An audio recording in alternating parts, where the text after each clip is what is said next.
बद्रीनारायण, उता चाहिँ रामेश्वरम हामीले दर्शन गरिसक्यौँ।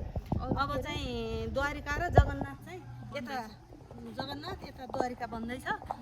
यो चाहिँ एकदम चारधाम, इन्डियाको चारधाम गर्न जानु नसक्नेको लागि एकदम राम्रो रहेछ, एकदम उपयुक्त रहेछ। उता जानु नसक्नेलाई त्यही चारधाम उताको बराबर तीर्थ यहाँ एकदम राम्रो। हामीलाई पनि आज एकदम खुसी लाग्यो, एकदम राम्रो। यता चाहिँ यो चाहिँ रामेश्वरम भुइँको माटो ल्याएर बनाएको अरे, त्यही भएर पुरै उहाँ इन्डियाको चारधाम गए जत्तिकै नै हुन्छ।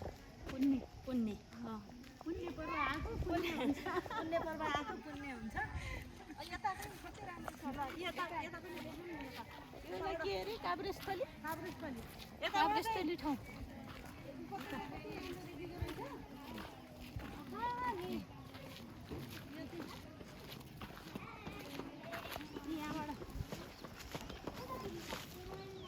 काभ्रेस्थली कति राम्रो उपत्यका, कस्तो राम्रो हाइटमा एकदम रमणीय स्थल रहेछ। हरियाली हरियाली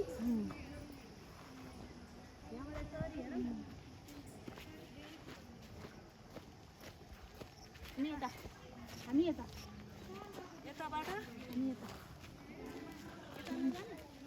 मम्मेश्वरम यता जाऊँ। उहाँहरूसँग पनि जाऊँ, उहाँहरूसँग पनि छोटो इन्टरभ्यू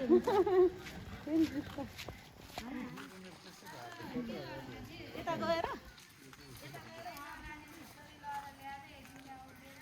उहाँहरू पनि दर्शन गर्न, उहाँ भित्र गएर उहाँहरूसँग छोटो इन्टरभ्यू लिँदा हुन्छ।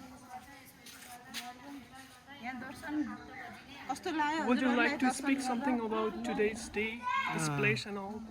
Yes, this place is fantastic, religious, and it's a pilgrimage location for the Hindu pilgrim.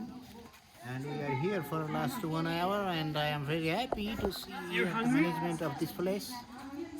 And I think we have to come again here in future, and we'll make plan to come here.